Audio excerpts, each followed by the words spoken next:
yang paling berkesan buat saya itu sebenarnya adalah satu, itu murni gagasan, pikiran yang tidak pernah terpikirkan sebelumnya. Karena itu memang pada saat itu belum memenuhi syarat sebenarnya. Jadi ada kesalahan juga yang saya lakukan karena melanggar, tapi itu buat Sultan. Apa itu? Menambah jumlah kursi. Kita ini di Sultan, hamparan tanah kita masih terbuka lebar. Kenapa tidak jadi petani? Bilang sulit jadi petani? Tidak, sekarang ini jauh lebih mudah. Dan dunia usaha yang paling baik hari ini adalah, dan tidak ada matinya, itu justru di sektor pertanian. Saya bahkan sudah tidak pernah ada minat untuk menjadi eksekutif. Ya, di eksekutif ya, apalagi menjadi kepala daerah, sama sekali sudah tidak ada. Sudah tidak ada ya? Sudah tidak ada. Kalaupun ada, paling tinggi, kalaupun ada. Suatu saat, saya masih tetap bercita-cita di eksekutif, jadi kepala desa saja. Luar biasa.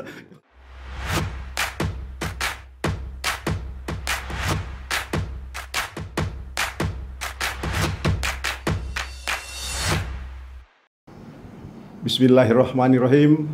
Pemirsa di mana saja kalian berada, Assalamualaikum warahmatullahi wabarakatuh. Jumpa lagi di podcast Kabar 68, kabar untuk semua. Malam ini hadir di studio podcast Kabar 68 seorang tokoh yang sangat populer di tingkat nasional dan cukup istimewa bagi teman-teman kru di podcast Kabar 68. Beliau adalah entrepreneur, kemudian tenaga pendidik, dan terakhir adalah politisi nasional. Kita sapa Dr. Supratman Andi Aktas SH.MA. Assalamualaikum warahmatullahi wabarakatuh. Waalaikumsalam warahmatullahi wabarakatuh. Selamat datang di studio kami. Saya yang merasa terhormat, Pak Kamil bisa undang, saya merasa terhormat sekali. Ya, sehat walafiat. Pak Maman ya, kita sapa sebagai Pak Maman. Biasanya kami hanya menonton di panggung-panggung TV nasional. Malam ini Pak Maman selaku Ketua Badan Legislasi DPR RI hadir di podcast kami.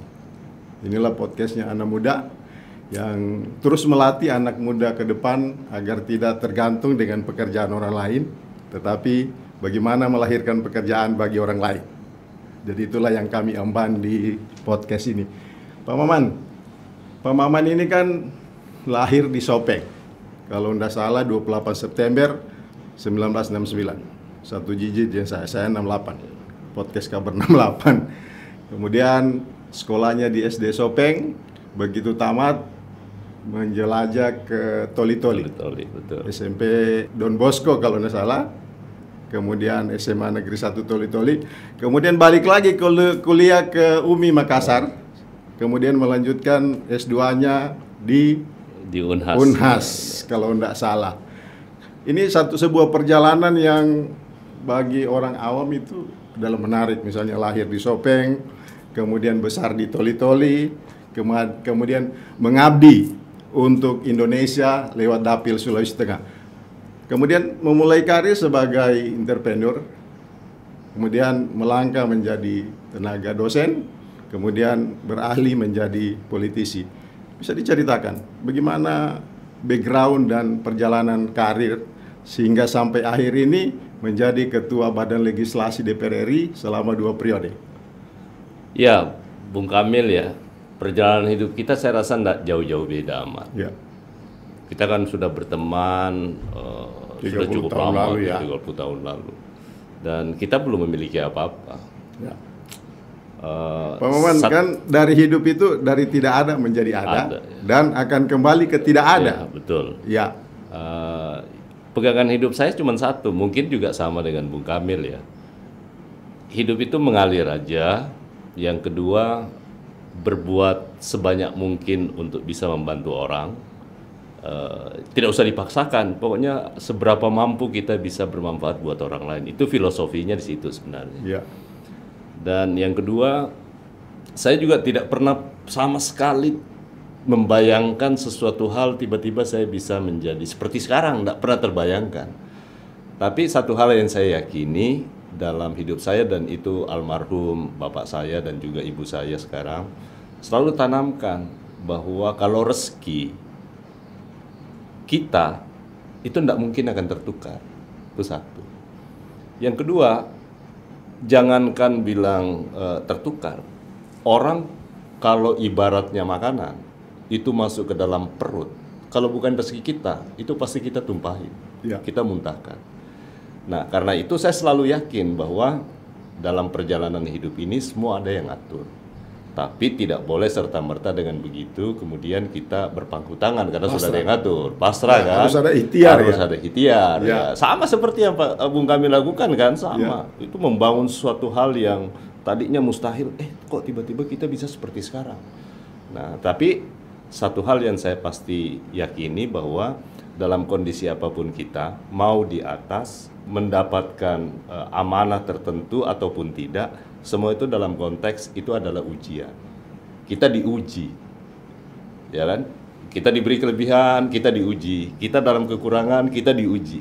Jadi itu yang selalu saya pegang dalam hidup, dan saya tidak pernah berusaha untuk tergantung dengan posisi ataupun dengan kondisi apapun. Bung Kamil tahu enggak, saya sejak SD, saya itu udah mencari sendiri. Walaupun orang tua saya bukan tidak mampu, tapi juga tidak berlebih. Dari SD saya udah mulai jual rambutan, jual es, itu di pasar, di Sopeng. Saya suka karena saya ke sekolah pun juga uang jajan saya makin banyak. Nah, yang paling lucu Bung Kamil, saya waktu di SMP Don Bosco di Toli-Toli pindah, itu teman-teman saya kan orang-orang China semua, orang-orang kaya semua. Siapa yang tidak kenal Toli-Toli ketika itu kan, musim cengkeh ya? Musim cengkeh. Dan saya pindah dengan orang tua sama sekali nggak punya apa-apa. Ya kan, nggak punya apa-apa, nggak punya kebun, nggak punya. Tapi karena dulu di Sopeng orang tua itu punya perusahaan angkutan, alhamdulillah di sana juga begitu.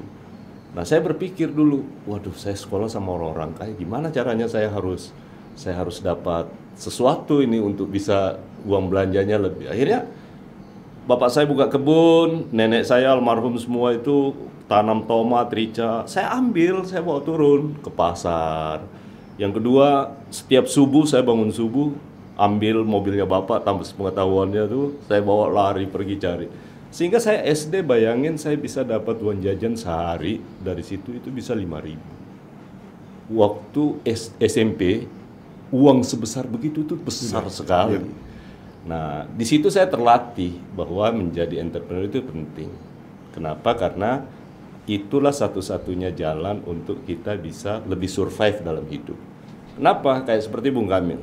Sebagai seorang entrepreneur dan pengusaha, sekarang tidak peduli dengan kebijakan-kebijakan yang lain, kita bebas melakukan apa saja.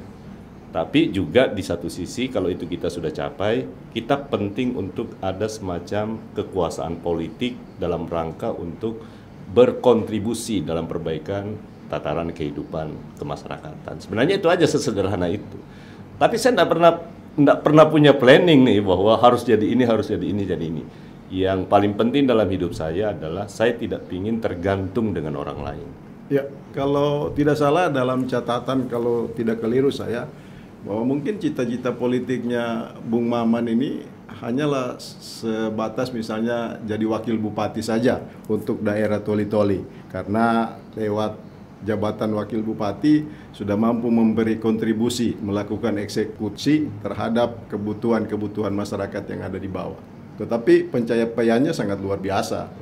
Ketika perjalanan waktu, akhirnya sampailah pada tampu sebagai ketua badan legislatif, badan legislasi DPR RI 2 periode. Itu bukan hal yang gampang, Pak Maman. Dari 575 anggota DPR, 80 dapil, 4 wakil ketua, Pak Maman bertengger sebagai ketua badan legislasi. Saya ingat betul ketika ramai-ramainya undang-undang cipta kerja ketika itu, bagaimana seorang Maman yang putra kelahiran Sopeng mampu berdebat secara intelektual, kemudian menangkis pertanyaan dan kritisi serta kritikan yang begitu pedas soal lahirnya undang-undang cipta kerja itu. Tetapi dengan santun, dengan bijak, wise, sederhana menampilkan paparan-paparan, ternyata bisa diterima oleh kalangan-kalangan pengkritis itu. Apa resep yang karena kita bisa membandingkan misalnya dari 5 anggota DPR di Sulawesi Tengah, siapa yang sering menguasai panggung. itulah yang menjadi primadona oleh masyarakat Sulawesi Tengah. Bung Kamil, saya cerita sedikit ya. Ya. Politik itu soal momentum sebenarnya. Jadi momentum itulah yang akan membuat kita, kalau kita sadar ada momentum yang tepat dan kita bisa memanfaatkan itu sesuatu hal yang bisa kita gunakan, orang lain bisa melihat kita. Jadi kalau saya cerita tentang pengalaman di DPR, waktu pertama kali masuk, kita ini tidak ada apa-apanya. Ya, beda lah ya, kayak seperti Pak Muhyiddin itu udah besar di Partai Golkar. Kemudian walaupun saya masih bareng sama katakanlah Pak Ahmad Ali, tapi beliau itu sudah jauh lebih dengan DPP-nya. Kalau saya ini itu betul-betul nggak ada, kita nggak dianggap sama sekali. Tapi suatu ketika ada momentum, saya makanya nggak bisa lupa terhadap Pak Dasko umpamanya ya. Tiba-tiba ada kasus Papa minta saham, kalau Bung Kamil ingat ya. Saya sama sekali masih di Komisi 3, tapi itu belum. Tiba-tiba saya diminta menjadi anggota Mahkamah Kehormatan DPR, MKD. Nah, momentum itulah yang kira-kira, padahal saya itu mengalir saja, momentum itulah yang akhirnya membuat orang lain bisa menghitung, karena kita bisa tampil dan jadi media darling waktu itu. Jadi kasus Papa minta saham itu betul-betul membuat Republik ini menjadi heboh. Nah, setelah selesai kasus Papa minta saham itu dan saya melaksanakan tugas sesuai arahan fraksi, tiba-tiba saya ditawari untuk jadi ketua balai. Ini buat saya, ya itu bidang saya, latar belakangnya hukum, ya belajar soal legislasi, dan memang dari awal sebenarnya saya itu sukanya memang di badan legislasi. Tapi saya pantang minta jabatan. Kalau fraksi mempercayakan itu, alhamdulillah. Dan terakhir, saya bersyukur tiba-tiba saya ditawari untuk jadi ketua balai. Walhasil periode berikutnya juga begitu. Nah, bantuan teman-teman kayak Ahmad Ali umpamanya dari Nasdem, dari Pak Muhyiddin, dari Golkar, semua memberi dukungan. Hampir seluruh partai, fraksi menginginkan saya tetap di posisi yang sama. Kenapa? Karena mungkin kalau saya itu kan prinsipnya harus kita mengakomodir terhadap kepentingan-kepentingan partai politik. Kita kan punya cita-cita semua, kita punya platform partai, kita punya garis perjuangan politik partai, dan itu pasti masing-masing mau mencetuskan itu dalam program legislasinya. Dan semua kepentingan 9 fraksi yang ada, P3 butuh apa? Undang-undang apa? Oh, undang-undang pesantren, kita masukkan. PKS butuh apa? Ini undang-undang tentang perlindungan tokoh ulama, tokoh agama, dan lain-lain, masukkan. PDI suka apa? Jadi kayak begitu. Dan akhirnya semua fraksi-fraksi itu merasa, oh selama saya itu mengakomodir semua. Soal jadi tidaknya kan nanti bersama-sama dengan pemerintah. Nah, itulah pentingnya wakil rakyat itu punya hubungan, cara mengkomunikasikannya sehingga walaupun kita berbeda, orang lain tidak tersinggung. Jadi kira-kira itu kemampuan personal kalau itu bukan. Iya, kembali lagi Pak Maman. Meskipun politik itu adalah momentum misalnya, bagaimana pandai memanfaatkan momentum. Tetapi kalau tidak didukung oleh sumber daya dan kualitas manusia dari person itu tidak akan mungkin. Karena menghadapi begitu banyak persoalan, begitu banyak audiens, begitu banyak konstituen, tentunya ada nilai-nilai intelektual yang bisa ditonjolkan serta kemampuan-kemampuan lain yang bisa merangkul sahabat, merangkul lawan, misalnya mendekap sahabat. Itu kan dalam politik. Iya, itu memang saya sadari ya, tapi itu kan tergantung penilaian orang. Saya tidak bisa menjudge diri saya seperti itu.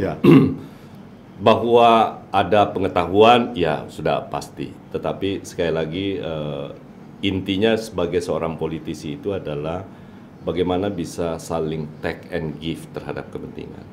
Kadang-kala kita berbeda di sini, tapi di sisi yang lain nanti pasti kita akan ketemu. Dan yang lebih penting juga harus terus mengupgrade dirinya soal kompetensi dan kualitas, sehingga ketika ada persoalan yang dihadapi, ya fine-fine aja, mencarikan solusi atas persoalan itu. Ya, itu udah pasti. Kalau tidak, kita akan ketinggalan. Karena kan sebenarnya bagi seorang politisi tidak sekedar menggolkan apa yang menjadi keinginan kita, tapi nilai perdebatan akademiknya itu penting. Sehingga nanti produk-produk legislasi itu kita bisa nilai, Bung Kamil, itu sebenarnya nanti akan kelihatan nanti di memori publik itu akan melihat di memori vantulitingnya, kasarnya seperti itu. Dan di situ perdebatan akademiknya akan kelihatan, oh si A ini bicara ini dalam satu undang-undang umpamanya, si B ini bicara apa, si C ini bicara apa. Itu akan, karena itu kan terekam, nggak ada satupun pembicaraan di dalam persidangan parlemen itu yang tidak direkam, yang tidak dicatat. Mana yang bicara, mana yang tidak, mana yang datang, diam, duduk, itu di situ kelihatan.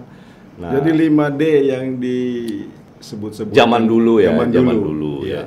Jadi di situ bisa diukur. Itu pasti kelihatan, karena di situ kalau kita bicara soal risalah perdebatan dalam satu masalah, dalam sebuah pembahasan undang-undang itu kelihatan argumentasi kita terhadap apa yang dikehendaki dan apa yang diinginkan oleh partai politik, apa yang menjadi platform partai yang kita wakili, itu akan kelihatan di sana.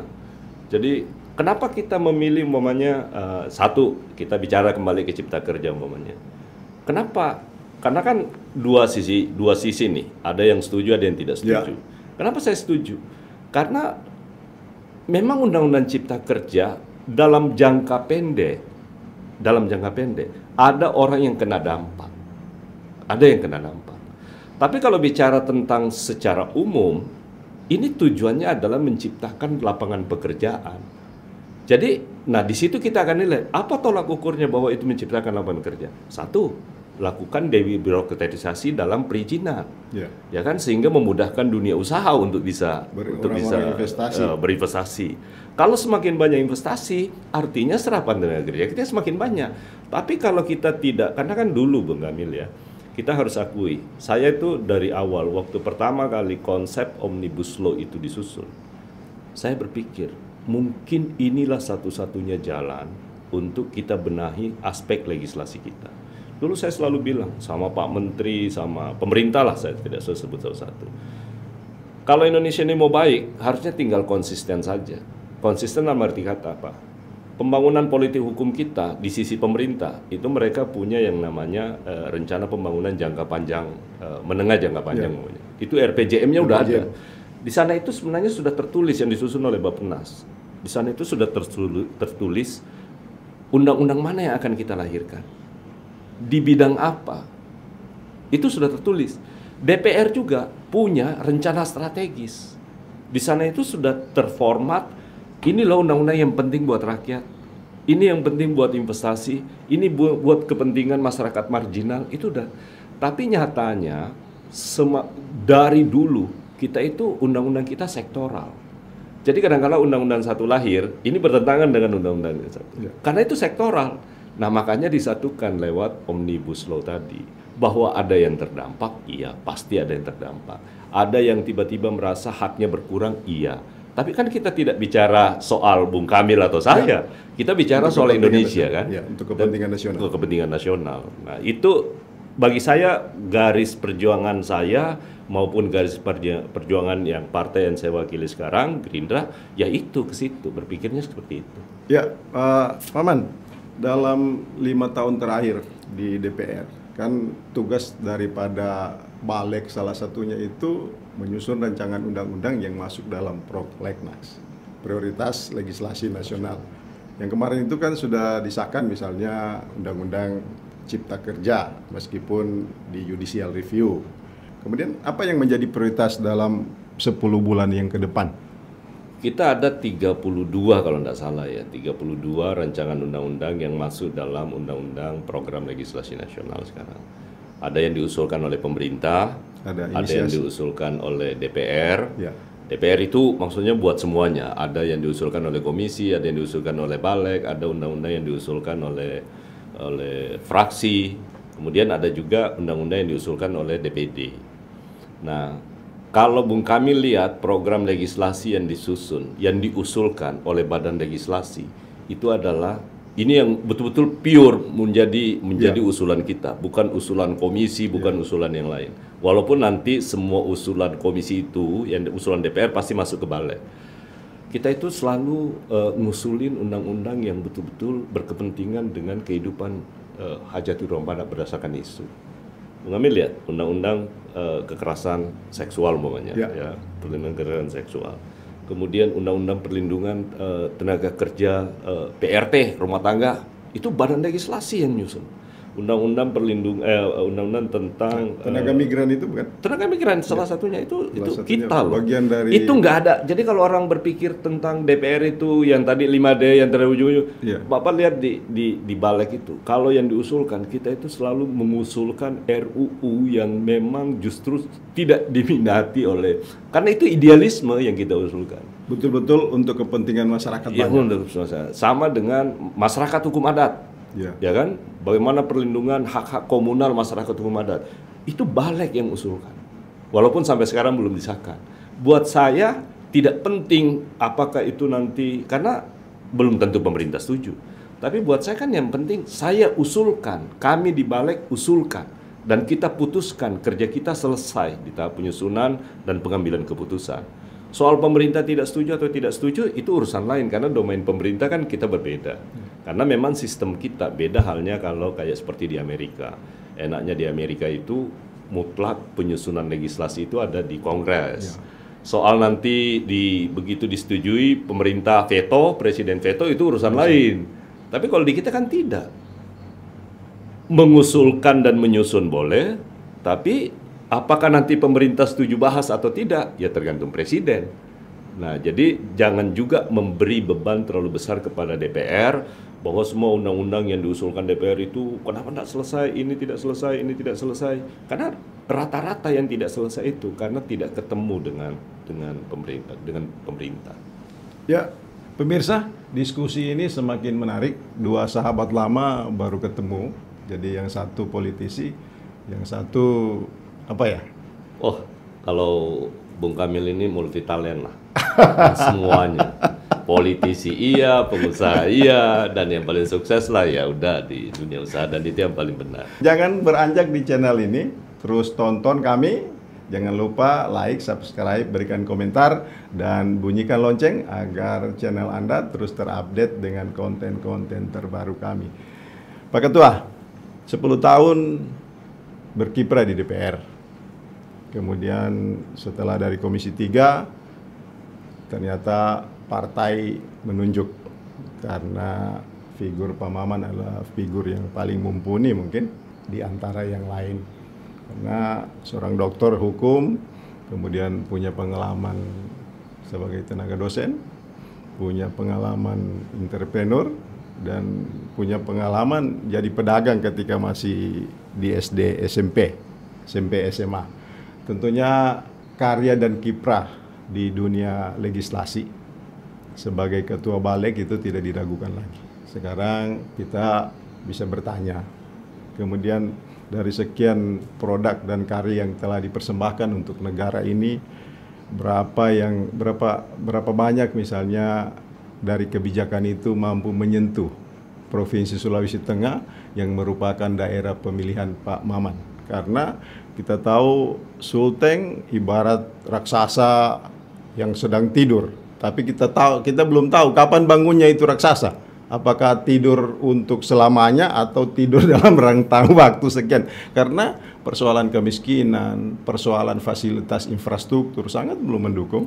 Tambah lagi stunting dan yang lainnya. Bagaimana Pak Maman berjuang selama 10 tahun untuk kepentingan Sulawesi Tengah?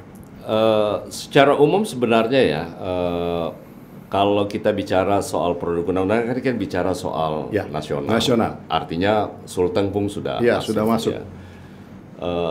Yang paling berkesan buat saya itu sebenarnya adalah satu, itu murni gagasan, pikiran yang tidak pernah terpikirkan sebelumnya. Karena itu memang pada saat itu belum memenuhi syarat sebenarnya. Jadi ada kesalahan juga yang saya lakukan karena melanggar, tapi itu buat Sulteng.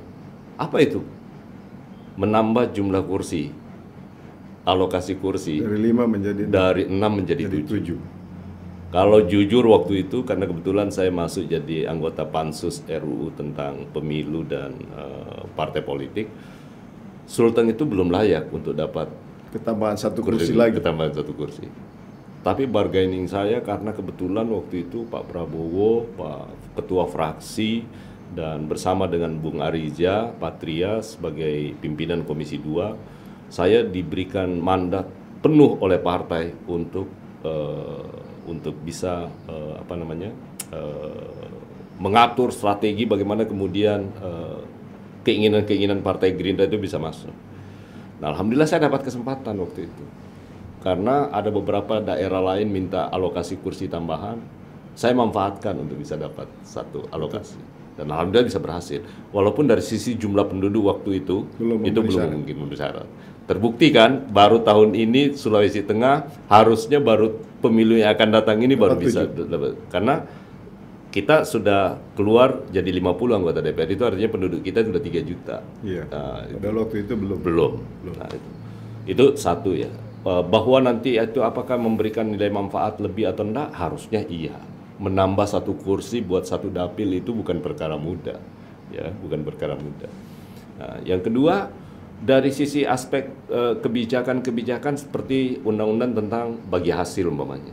Sekarang kan kita udah perluas nih, dana bagi hasil. Tadinya itu hanya berkaitan dengan urusan minerba, sekarang dana bagi hasil di bidang sawit juga sudah masuk. Ya. Tapi realisasinya itu kapan? Itu sementara sedang akan dibagi oleh Menteri Keuangan. Nah, artinya kita kan juga salah satu daerah penghasil sawit. Nah, itu artinya saya tentu tidak bicara soal program, karena di Badan Legislasi kita tidak miliki program yang terkait dengan itu, tapi kebijakan-kebijakan yang berkaitan dengan soal regulasinya yang kita urus. Kalau yang lain-lain, sekarang saya di Komisi 6, tentu saya membantu beberapa BUMN untuk menyalurkan CSR yang lain. Tapi secara umum, Bung Kamil, kalau menyangkut soal aturan legislasi, saya sangat yakin, kayak seperti umpamanya dana perimbangan pusat keuangan daerah. Tadinya itu kan itu hanya terkait dengan jumlah penduduk, sehingga Jawa itu mendapatkan proporsi yang luar biasa. Nah, di undang-undang yang baru justru aspek luas wilayah itu sudah menjadi satu pertimbangan. Ya kan, jadi tidak sekedar mutlak hanya jumlah penduduknya, tapi seperti kita di Sulteng, kita kan provinsi terbesar di Sulawesi. Ya kan? Tapi kalau hanya penduduk, kita tentu dana perimbangan kita akan menjadi kurang. Nah, itu menjadi bagian-bagian yang mungkin tidak secara langsung orang lain berpikir, tapi itulah yang kita hasilkan. Nah, di bidang kesehatan, pendidikan, itu semua sama kita lakukan. Saya berkomunikasi dengan teman-teman dulu, adik-adik dari Fakultas Kedokteran, UNTAD, UNISA, hampir seluruh Indonesia, tapi mereka datang. Karena kesulitan untuk bisa lolos ujian, ujian kompetensi, ya. Kadang-kala ada yang sudah ikut 2, 3, 4, 7 kali nggak lolos. Nah, berdasarkan itu kami inisiasi di Badan Legislasi, lahirkan revisi undang-undang pendidikan kedokteran. Sehingga harus dipisah mana orang yang sudah lulus di tingkat universitas, sehingga tidak perlu membayar kalaupun ujian kompetensinya sudah lunas. Dan itu kita buat seperti itu. Itu kan mengapresiasi terhadap apa yang menjadi keluhan adik-adik di Fakultas Kedokteran. Dan ini perjuangan ini masih tetap berlanjut. Ya, sangat luar biasa. Pak Maman, 10 tahun di DPR, rasanya waktu yang sudah cukup lama. Tapi orang yang punya syahwat politik yang masih begitu besar, itu belumlah berarti apa-apa. Pak Maman sendiri bagaimana? 10 tahun di DPR, setelah itu apakah masih mau lagi di DPR? Atau memilih jalan lain menjadi entrepreneur atau menjadi petani menikmati hari tua meskipun belum tua. Ya. Saya sebenarnya ini bangga loh sama Bung Kamil.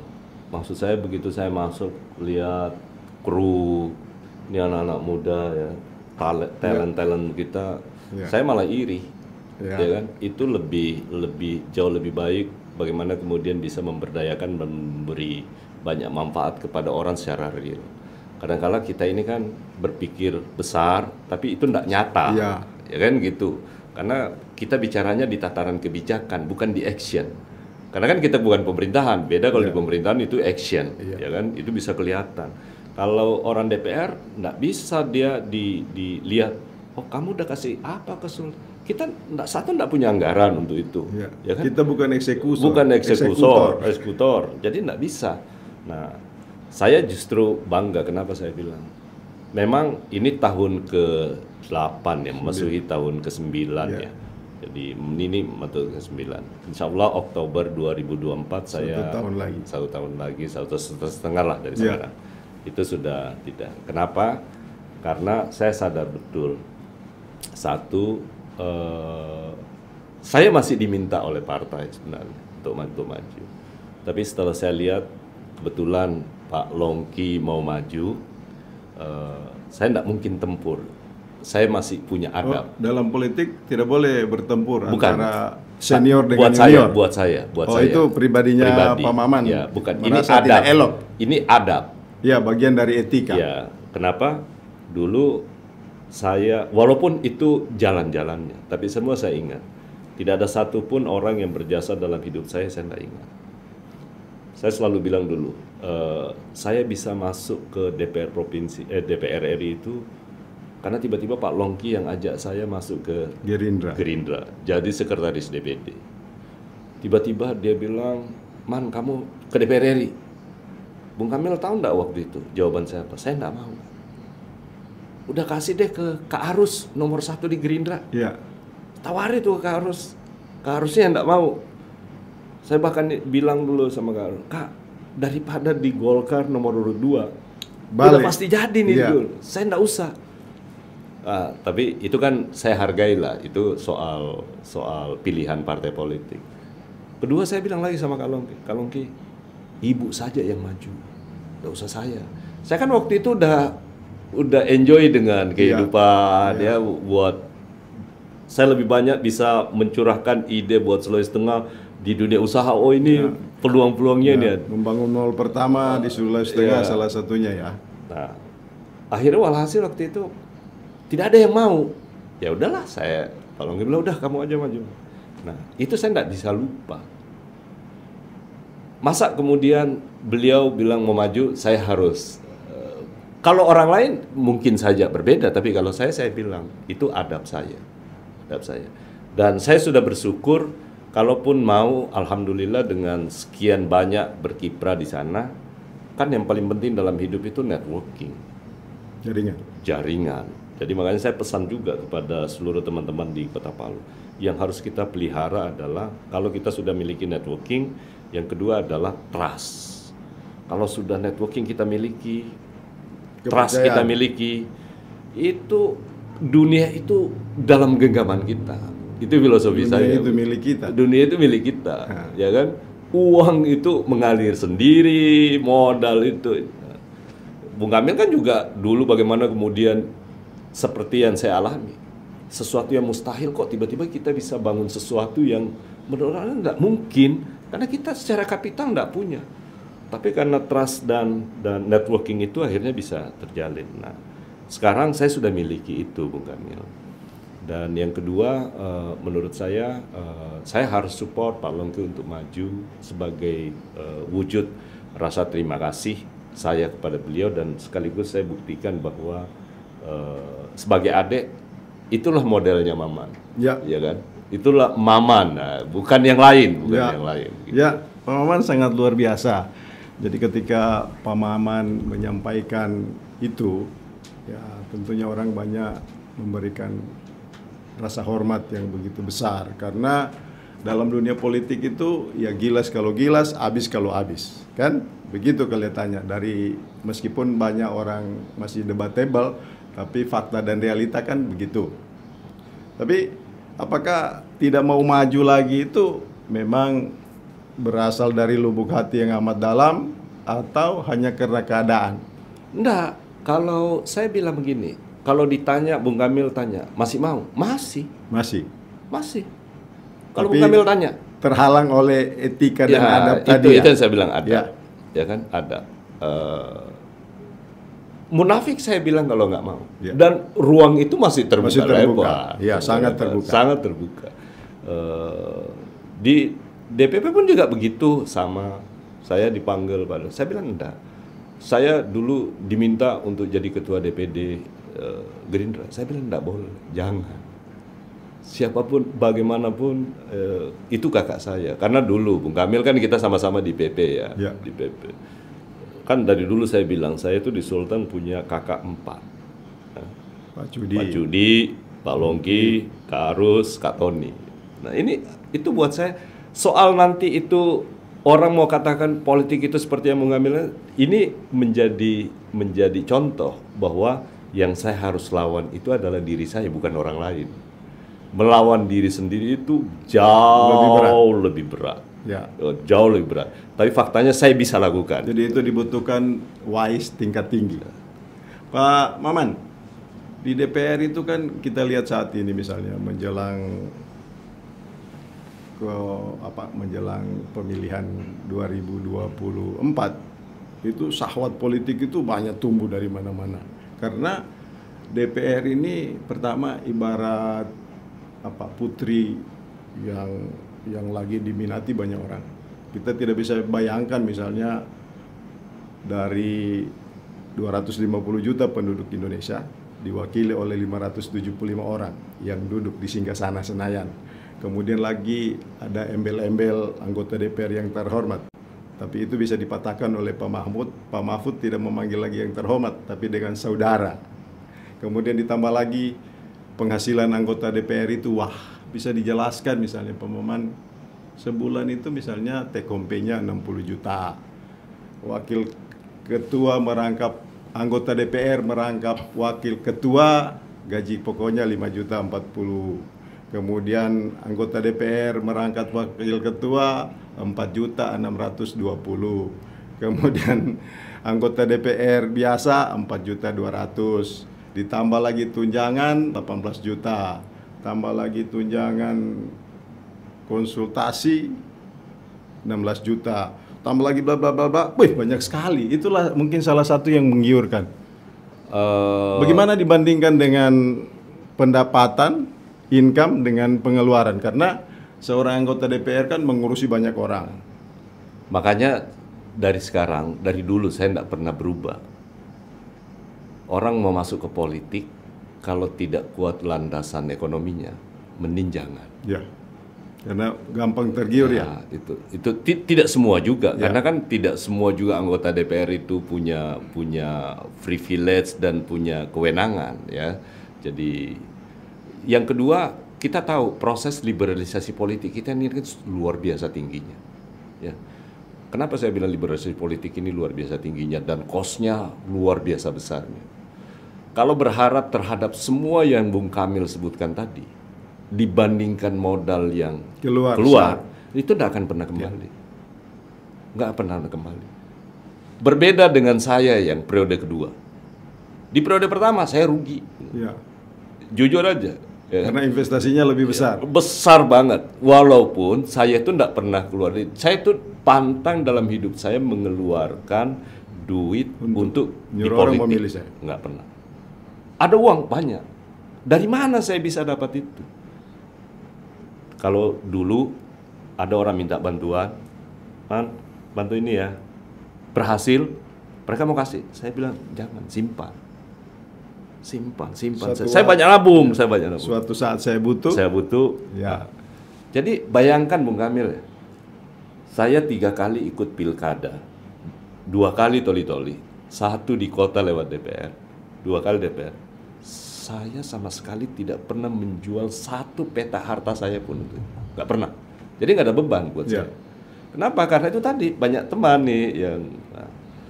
Nah, yang kedua, kalau kita bicara soal take home pay, itu pasti udah nggak akan pernah cukup. Anggota DPR kabupaten itu kan bilang, wah ini kan kita berhadapan dengan masyarakat langsung tiap hari. Iya, apa bedanya? Coba Bung Kamil tadi periksa ya. Itu kita punya penghasilan, saya gaji 60 juta plus seluruh tunjangan 60 juta. Tapi kalau udah dipotong di partai, karena negara enggak, partai politik tidak dibiayai oleh negara. 20 juta udah dipotong.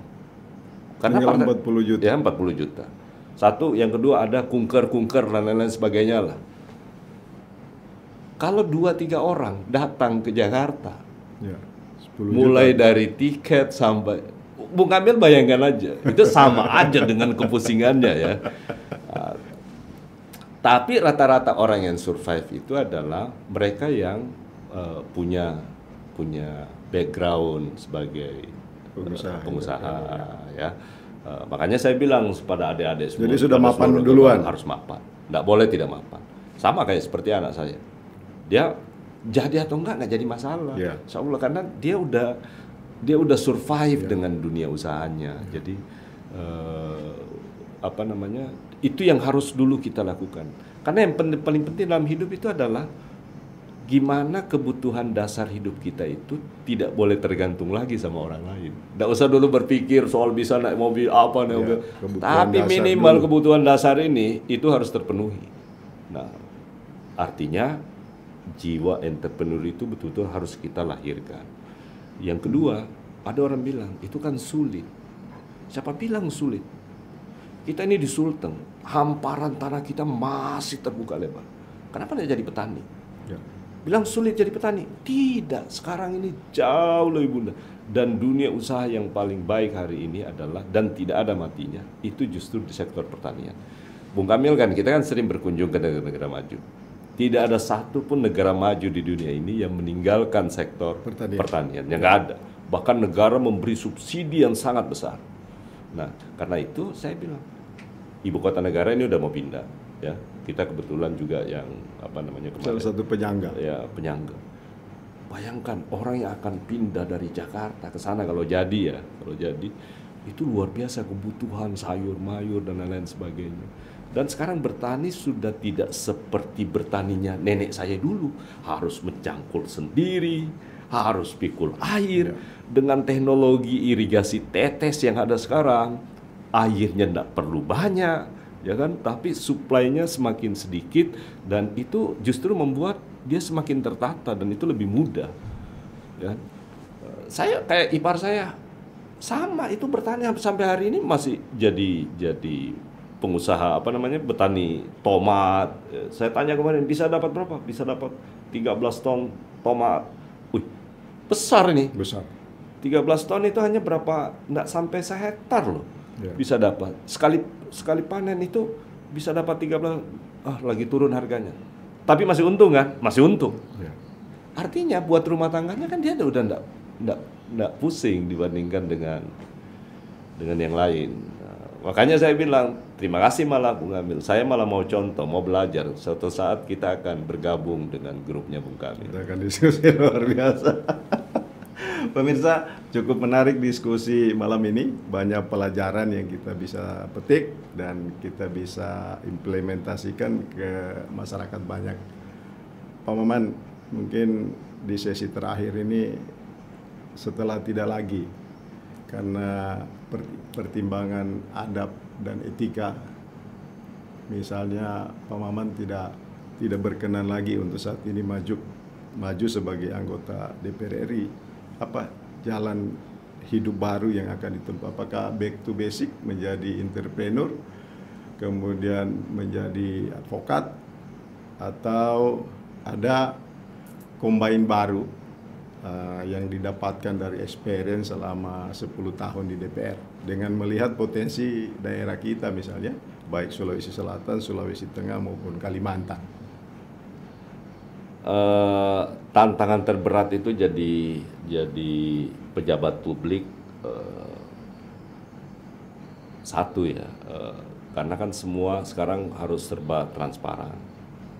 Laporan harta kekayaan semua harus dilakukan, dan alhamdulillah saya sejak pertama kali masuk sampai hari ini nggak pernah terlambat. Jadi ya, berarti patuh hukum? Ya, nggak pernah terlambat sekalipun. Dari yang 51 anggota DPR itu saya nggak mau ya. Buat saya itu karena itu kan menjadi kewajiban masing-masing individu. Ya. Jadi kita lakukan. Yang kedua, karena semakin transparan, disrupsi media ini luar biasa, ya itu tadi semakin dituntut kehati-hatian bagi pejabat publik untuk dalam berkiprah, karena salah sedikit itu tidak seperti dulu orang bermedia masih dengan baca newspaper, ya kan. Hari ini kita salah sedikit itu bisa langsung viral. Nah, itu butuh kewaspadaan. Tapi di sisi lain Bung Amil, kalau jujur saya bilang masih banyak tawaran. Ada yang minta partai ya, minta kamu kesini dulu, kamu kesini, kamu kesini. Ini lagi saya pikirkan manfaat dan mudaratnya. Atau kembali ke Toli-Toli untuk membangun Toli-Toli 2024. Toli-Toli itu butuh tangan-tangan yang mumpuni. Setelah saya lihat, saya bahkan sudah tidak pernah ada minat untuk menjadi eksekutif. Ya, di eksekutif ya, apalagi menjadi kepala daerah, sama sekali sudah tidak ada. Sudah tidak ada ya. Sudah tidak ada. Kalaupun ada, paling tinggi. Kalaupun ada, suatu saat saya masih tetap bercita-cita di eksekutif, jadi kepala desa saja. Luar biasa, kembali membangun Kalau desa. di eksekutif ya, Karena kenapa? Bagusnya kadang-kadang ya mudah-mudahan didengar suatu saat ya. Saya pingin apa ya? Kalau di jabatan eksekutif, saya nggak tahu kalau yudikatif ataupun di jabatan-jabatan yang lain. Tapi kalau di eksekutif, saya paling pingin itu jadi kepala desa. Kenapa? Karena itu kan orang yang kita atur kecil. Dan kalau kita sungguh-sungguh itu bisa kelihatan. Ya, real gitu loh. Nah, kan? Itu real. Tapi ya nanti kita lihat perkembangannya itu kalau. Tapi yang pasti pasca 1,5 tahun ke depan, jalan apa yang akan ditempuh oleh seorang Maman? Yang pasti saya pokoknya mau hidup tenang. Ya. Jadi saya cari yang tenang-tenang saja. Aman, kenyang, dan tenang. Udah ya. gitu. Jadi tapi background sebagai politisi itu penting karena itu kan harus networking yang jalan ya, networking. Bukan hanya untuk diri saya, tapi buat orang lain, ya kan? Ada orang yang urusan, kita bisa karena networking di politik itu bisa kita tetap bantu. Jadi keluar dari partai politik juga tidak salah. Dulu terakhir Bung Ami, saya cerita sama Prof Mahfud, nggak apa-apa saya buka, terkait dengan RUU perampasan aset. Ya. Saya diskusi berdua di rumah jabatan beliau. Saya bilang ke Prof Mahfud, Prof, saya usulkan sebenarnya, karena kalau hanya 2, undang-undang perampasan aset dan pembatasan transaksi uang kartal, memang kalau 2 undang-undang ini bisa lahir, itu luar biasa. Itu bisa mengurangi, bahkan bisa meminimalisir sama sekali itu. Tapi problemnya adalah partai politik ini kan adalah pilar demokrasi. Ini adalah wadah untuk mencetak kader. Tapi bagaimana mungkin partai politik itu mau bersih kalau negara tidak biayai? Sehingga dulu saya punya ide adalah jadikan satu paket, 1 undang-undang perampasan aset, 2 undang-undang pembatasan transaksi uang kartal, dan yang ketiga undang-undang partai politik. Prof bicarakan dengan presiden. Kalau ini bisa satu paket, supaya partai politik itu 100% dibiayai oleh negara. Nggak usah banyak-banyak, 1% dari APBN. Itu tidak ada apa-apanya dibandingkan, katakanlah 27 triliun. Kalau 2.700 triliun atau 3.000 triliun, berarti kan kalau 1%, 30 triliun umpamanya. Ya kan? Itu kalau bisa di partai politiknya, sudah bisa melakukan kaderisasi yang bagus. Dia tidak perlu lagi mikirkan apalagi baliho, listrik, ya kan, biaya perjalanan untuk lakukan operasional partai. Sekarang Bung Amil dengan biaya 1.000 per kepala. Coba bayangin, saya di Gerindra itu dapat 13 juta suara lebih waktu pemilu tahun 2019. Kalau kali 1.000 itu artinya cuma 13 miliar setahun. Logik nggak partai politik dapat 13 miliar? Satu kali kita buat rapat kerja nasional minus. Ya enggak? Betul. Jadi kita itu kelemahannya satu, kita itu selalu berpikirnya parsial, kita enggak pernah berpikir holistik. Jadi kalau saya itu real, bukan saya enggak setuju banget. Tapi kalau hanya itu gangguannya, ya itu akan banyak.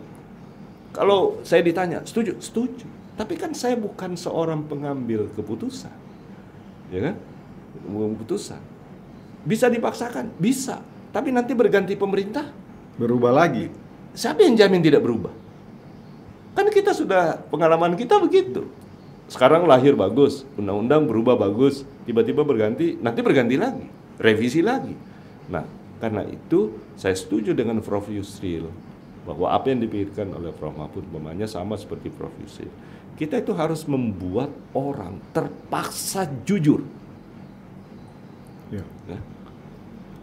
Jadi, terpaksa harus jujur karena sistem. Jadi sistem yang membuat dia jujur. Ya. Karena persoalannya kan ketika orang itu baik tetapi sistemnya tidak baik, Dia pasti paksa terpaksa untuk jahat.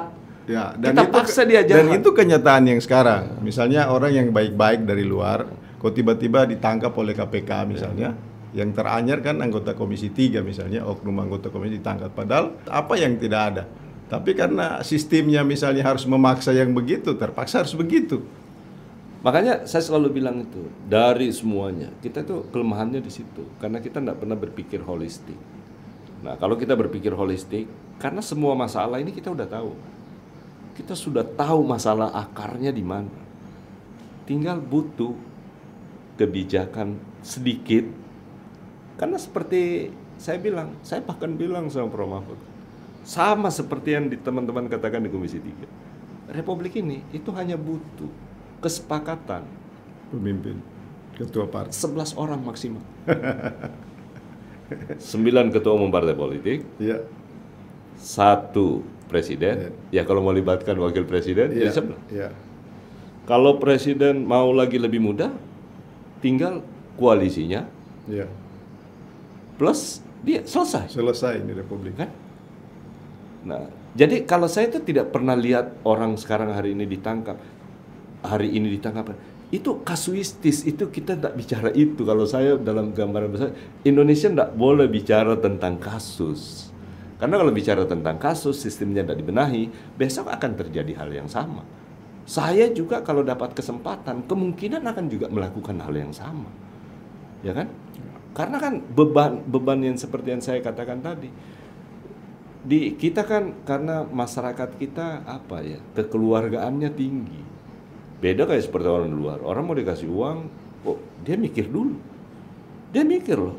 Iya. Kecuali yang pengemis ya, yang di luar-luar. Tapi kalau orang dia kan tanya, loh ini uang apa?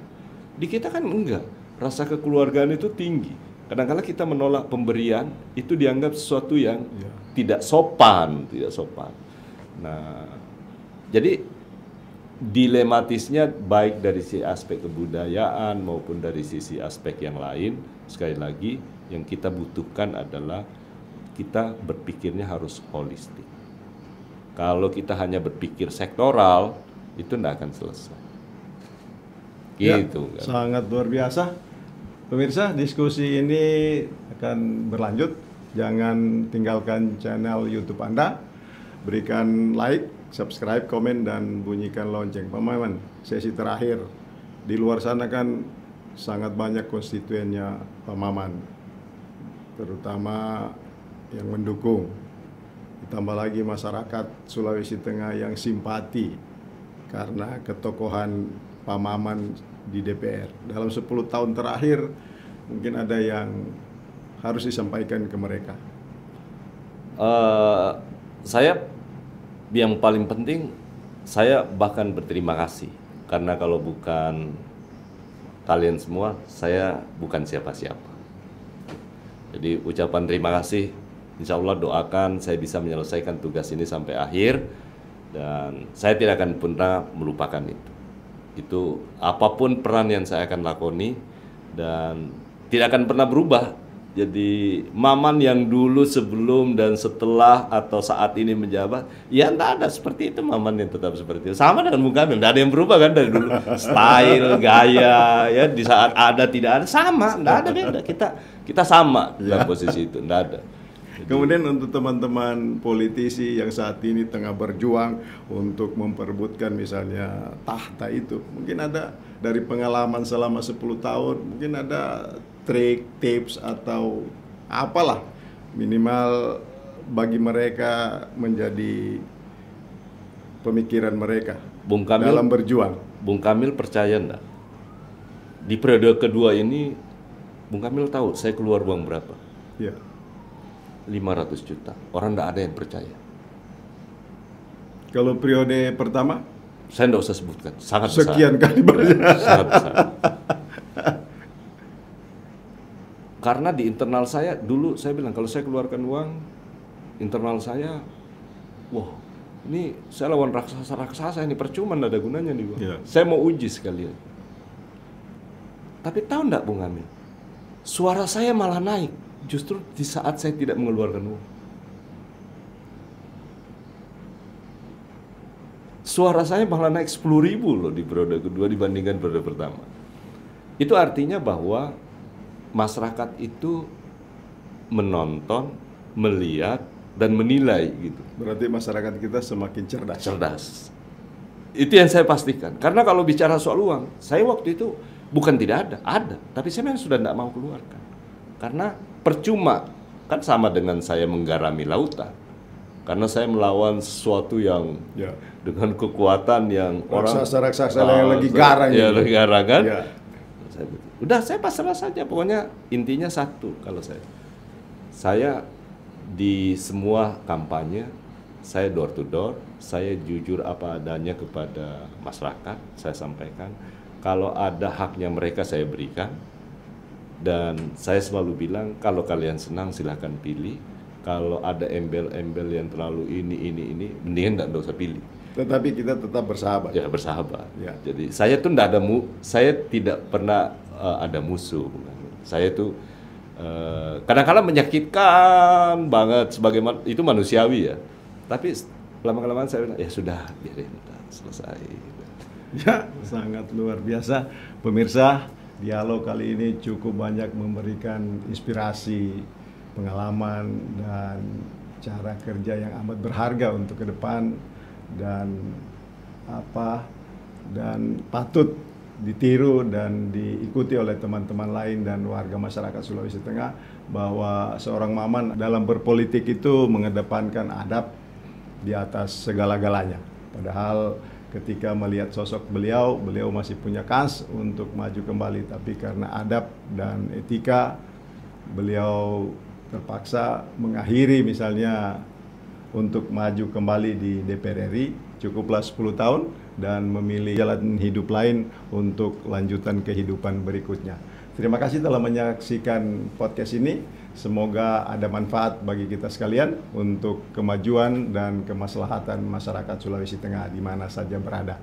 Sekian, wabillahi taufiq wal hidayah. Wassalamualaikum warahmatullahi wabarakatuh. Waalaikumsalam. Terima kasih banyak. Terima kasih Bung Amil.